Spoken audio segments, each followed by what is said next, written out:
जय हिंद भाइयों। आप सबको बता देते हैं कि उत्तर प्रदेश पुलिस 60,244 पद लेकर आया है। आज आपका 23 दिसंबर 2023 को आपका क्या है दोस्तों, बहुत ही खुशखबरी आपको मिली हुई है। आपका 60,244 सीट आया है। हम आपको बता देते हैं क्राइटेरिया क्या है, एलिजिबिलिटी क्या है और कौन से लोग भर सकते हैं, कौन से लोग नहीं भर पाएंगे, एज की लिमिट क्या है दोस्तों। हम सब चीज़ पर आपको क्या करेंगे, चर्चा करते हैं। ठीक है, तो देख लेते हैं, चलते हैं हम। यहाँ पर आपका बैंड पे ग्रेड दिया है 2200 से आपका 20,200 और इसके बाद ग्रेड पे आपका 2,000 है। चलते हैं फिर हम आगे की तरफ। पहले हम बात कर लेते हैं सीट की, तो सीट की बात करते हैं। अनारक्षित मतलब आपका जो जनरल है 24,102 पर है और WAS आपके जो हैं EWS वाले आपके हैं 6,224 है और अन्य पिछड़ा वर्ग आपके जो OBC वाले हैं आपके 16,264 है और इसके बाद अनुसूचित जाति वाले आपके जो दोस्तों हैं आपके कितने हैं 12,650 और अनुसूचित जनजाति वाले 1,204 आपके हैं दोस्तों। कुल मिलाकर 60,244 सीट आपका क्या है, आया हुआ है। तो चलते हैं, बात करते हैं ऑनलाइन की। ऑनलाइन आप यहाँ देख सकते हैं, आपका ऑनलाइन स्टार्ट होगा 27/12/2023 से स्टार्ट होगा दोस्तों और आवेदन का अंतिम तिथि जो होगा आपका 16/1/2024 को होगा और शुल्क जो मतलब आपका अंतिम तिथि होगा शुल्क का 18/1/2024 को होगा दोस्तों। आपका जो यहाँ पे शुल्क लगेगा वो केवल 400 रुपये लगेगा। कितना लगेगा? 400 रुपये लगेगा दोस्तों। बात कर लेते हैं कि वो भारत का यहाँ पे आपके राष्ट्रीयता के बारे में, भारत का नागरिक हो दोस्तों। इसके बाद इन सब चीज़ों के बारे में चलिए आगे चलते हैं। इसके अलावा तो हम बात करते हैं शैक्षिक अर्हता के बारे में। कह रहा है भारत में विद्यालय आपका जो स्थापित आपका विश्व क्या है, स्थापित बोर्ड द्वारा 10वीं एवं 12वीं कक्षा उत्तीर्ण या सरकार द्वारा मान्यता प्राप्त उसके समकक्ष अर्हता होना आवश्यक है। कहने का मतलब दोस्तों, अगर जो 12 पास नहीं है, जैसे जो डिप्लोमा किए हुए हैं 12 के इक्वल जिसके पास डिग्री है वो भी भर सकते हैं दोस्तों। ओके, अब इसके बाद चलते हैं, देखते हैं हम आगे। यहाँ पे छूट किसको दिया जाएगा उसको हम देख लेते हैं। अधिमानी अहर्ताएं कह रहा है कि अन्य बातों के समान होने वाले ऐसे अभ्यर्थियों के अधिमान दिया जाएगा, मतलब वेटेज दिया जाएगा, प्रेफरेंस उनको पहले मिलेगा। कौन? जो डोएक किए हुए हैं नाइलेट से दोस्तों, सोसाइटी कंप्यूटर ओ स्तर का जिनका प्रमाण पत्र है उनको क्या होगा, वरीयता दिया जाएगा।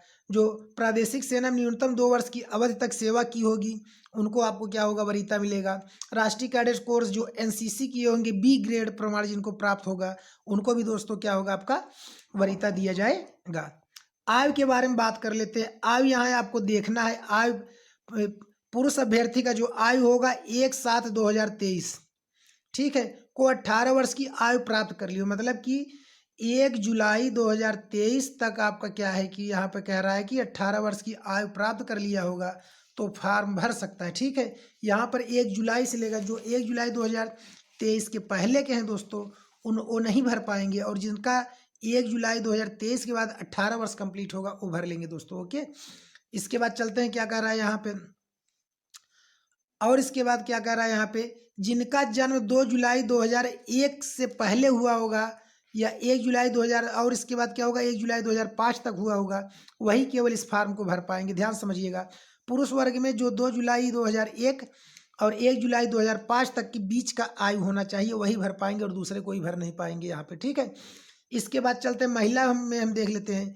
महिला के लिए भी आपका वही है, लेकिन यहाँ कह रहा है महिला का जो डेट ऑफ बर्थ होना चाहिए वो 2 जुलाई 1958 से लेकर के 1 जुलाई 2005 के बीच का होना चाहिए महिला के लिए।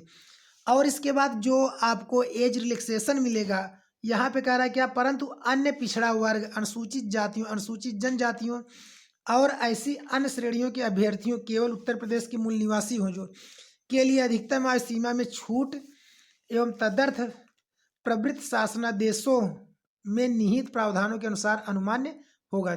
ठीक है दोस्तों, तो कहने का मतलब है कि आपका यहाँ पे जो आपके उत्तर प्रदेश के निवासी होंगे उनको ही केवल क्या होगा, छूट मिलेगा और किसी को क्या होगा, आपका छूट नहीं मिलेगा दोस्तों। ठीक है, अब इसके बाद कह रहा है क्या, यहाँ पर आपको दिया गया यदि कोई अभ्यर्थी द्विविवाह अथवा बहुविवाह करने का दोषी पाया जाता है तो उसके विरुद्ध विविध कार्रवाई की जा सकती है। भर्ती प्रक्रिया की किसी भी स्तर पर उसका अभ्यर्थन व चयन निरस्त किया जा सकता है, उसे अन्य भर्ती प्रक्रिया से भी विस्तारित किया जा सकता है। कह रहा है जिसके अगर 2 शादी हो गए हैं, मतलब 2 विवाह हैं, दोनों की पत्नी है, तो ऐसे या बहुत और विवाह जो कर चुका है ऐसे मैटर होंगे तो क्या होगा, नहीं भर पाएगा। शारीरिक दक्षता की बात करते हैं, तो शारीरिक दक्षता देख लेते हैं।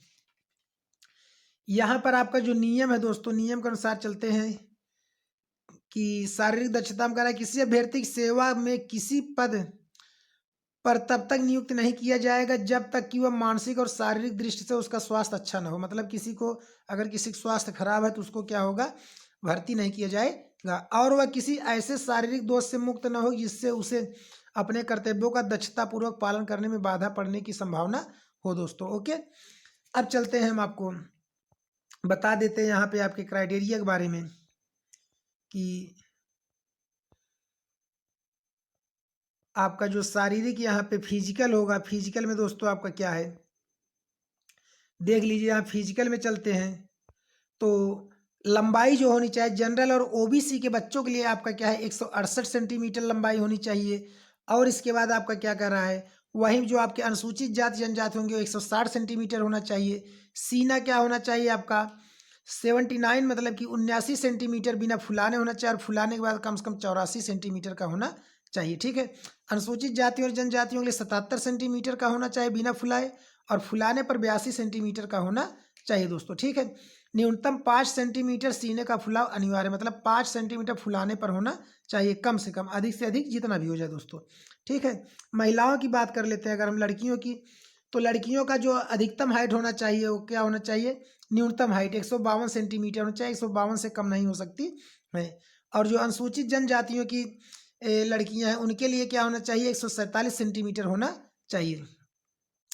और महिलाओं के लिए कह रहा है कि 40 किलोग्राम कम से कम उनका वजन होना चाहिए, इससे कम नहीं होना चाहिए दोस्तों। ठीक है, तो हमारा कहने का मतलब है दोस्तों, अगर आपको हमारा वीडियो अच्छा लगे तो हमारे चैनल को लाइक और सब्सक्राइब जरूर करें। ओके, जय हिंद।